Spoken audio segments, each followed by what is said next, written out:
Hello, welcome back to my YouTube channel. My name is Sarah.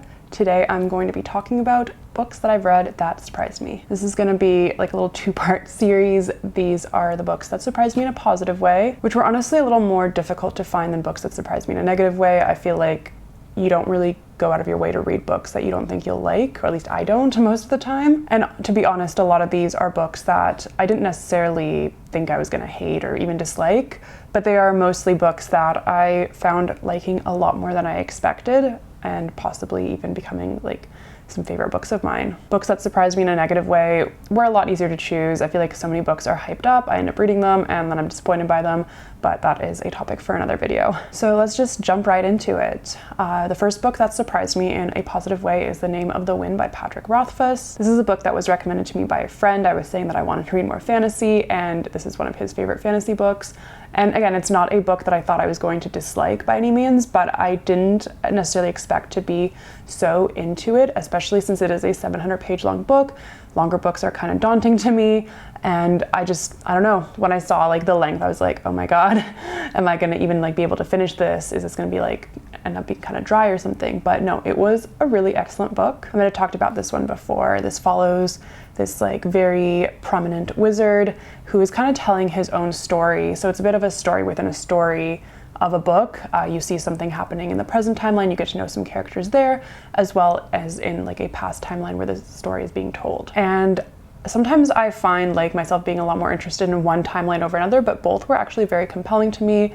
This like storyline timeline was featured more predominantly, and I found myself really wanting like the present storyline to be featured more as well, because there was some interesting stuff going on there too. And I hope once I get to the second book, it is featured a little more. Yes, this iconic wizard who goes through many trials in his life, from growing up in a performance troupe with his family in a small community, to ending up being homeless, to going to this magical school and getting in despite all odds, and then becoming who he is after that.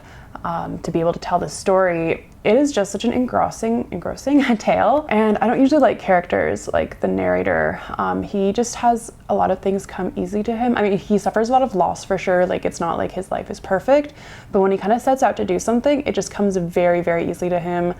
Anything he like really tries to learn, he picks up very easily, and sometimes those characters just annoy me. It doesn't feel super realistic, and just, I don't know, maybe because I struggle so much sometimes with a lot of things, I find that people just like get it in one go or whatever are just super annoying, but maybe that's like a me problem that I need to get over. Despite this though, because of his like tragedies, I didn't find myself as annoyed as I might be otherwise, and I still found myself really rooting for him in the moments where he was facing hardships. Yeah, I just got really sucked in this world. I haven't started the second book yet, and I have heard some people say it is not as good as the first, and then there's of course the third book that is not out yet that people speculate will maybe never be out, and it's kind of like another Game of Thrones type situation. So I'm kind of waiting to read the second book, because I feel like the longer I wait, the sooner I'll be to the third book, if that makes sense, if it's going to happen, which we'll see. But yes, if you are looking for a good kind of fantasy book that you really, really want to get into, that's just, I don't know, super gonna like envelop you in a story, I highly recommend that one. Next we have Pod by Lellian Paul. I have talked about this book so much on this channel, and this is actually truly a book that I did not think I was going to like. This was one of the long-listed books and later shortlisted books for the Women's Prize for Fiction last year,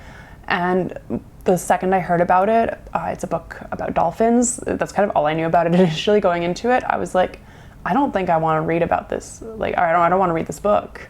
I don't want to read from a dolphin's perspective. I just did not think it was something I'd be interested in. And it was certainly like a controversial book during the prize. I think a lot of people were surprised that it got shortlisted. It doesn't have like the highest rating on Goodreads, but I was definitely one of the bigger fans of it. Yes, this book is told from the perspective of a dolphin, or rather a lot of sea creatures, actually, a couple dolphins at least, some other types of fish, and sea life. And it is just a beautiful story about community and belonging and kind of finding yourself and your way.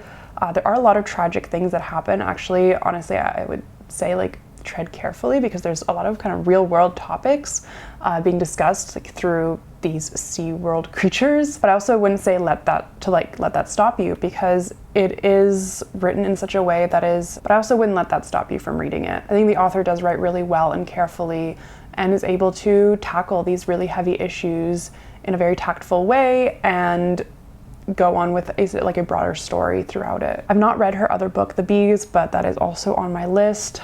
Probably another book that I wouldn't have necessarily thought I'd be interested in, also from the perspective of bees, but it also sounds very fascinating, and I hope to get to that one later this year. The next book is another one that I actually also didn't think I would really like. It is American Tabloid by James Ellroy. This is a book I read with my reading group, and when it was suggested and I kind of read the description, I was not sure that I'd be super into it. And this is kind of an interesting one because I did not give it a very high rating on Goodreads, but it was one that kind of grew on me in a weird way, and I ended up having really good book club discussions about it and enjoying it a lot more than I expected I would. So it is going on this list because it's still a book that I kind of think about, and I don't know, I didn't just brush it off as this was awful and I never want to think about this again. This book takes place around the time of the Cuban Revolution and goes up until JFK's assassination, and it follows an ex-cop and 2 FBI agents, and essentially 3 of the worst men whose perspectives I ever had to read from. They are all to some degrees involved with the mob or crooked politicians,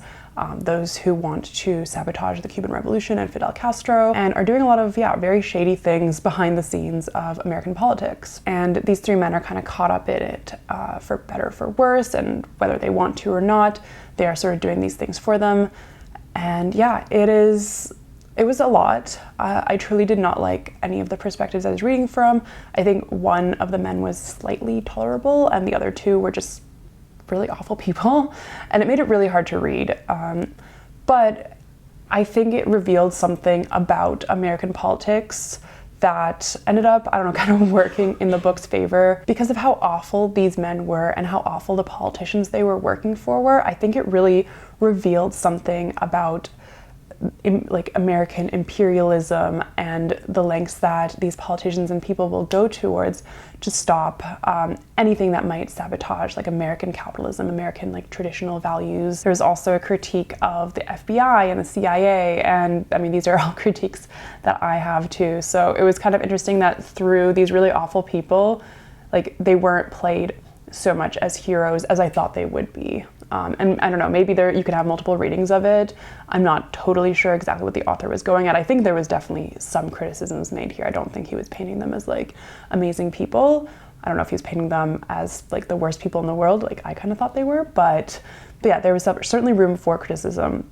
So I kind of appreciated about that book. I don't know that I fully recommend this one, although if you are interested in that time period and some of these events the Cold War and the Cuban Revolution, maybe it's worth a read. If you also want to read more about FBI or sort of perspectives, there was a lot of information in this book that was kind of interesting. The next book is The Gilded Wolves by Roshani Chokshi, and this is yet again not a book that I necessarily thought I would dislike, but didn't see myself getting into as much as I did. This whole series was really great, and I remember reading the 3rd book on the last day of the year. I think this was 2022, and it was the last book I read of the year, and I was just kind of rushing to finish it before midnight. I wanted it to be the last book because it was just a great way to wrap up the year with a really good series. This is a YA fantasy novel, and I think I would have really, really, really liked it when I was younger, but I did enjoy it quite a lot as an adult as well. And if you are into YA fantasy, it is a huge recommendation from me. This was definitely one of those books that I thought might have been a little too hyped up by some YouTubers that I watched talk about it, but I think it got it deserves all the hype it gets. This is sort of a fantasy adventure story with magical elements about a group of friends and some sort of enemies turned to friends, possibly lovers, very complicated-ish throughout the books. Kind of going on a treasure hunt, essentially solving a lot of interesting and intricate puzzles along the way. You kind of learn about the magic system in the book. I remember it being a little bit confusing, but I did really like it, and it is set in Paris in the 1800s, I believe, which is also just a very cool backdrop for it all. I really enjoyed that, and the story does go to different countries in each book, which is cool too. The way things were described, I just really liked. I just imagined a huge, beautiful, glittering setting for so many of the places that they were in. That one of the main characters, he's a hotel owner, so just picturing that as well. Just, yeah, so beautiful and well written, and just a fun story, definitely filled with its own sort of tragedies as well.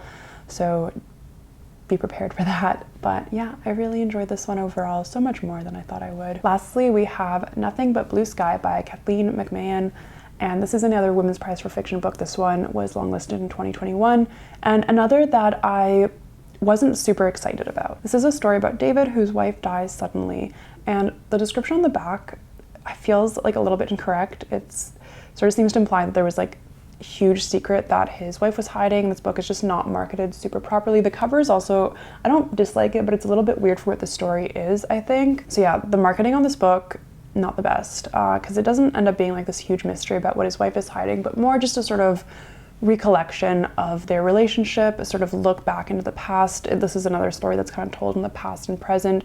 He goes back to vacation in the same area that his wife and him have been going for the last like at least like 20 years or so of their marriage. They went first on their honeymoon. This is in a small fictional town in Spain, and they're, I believe, from Ireland originally.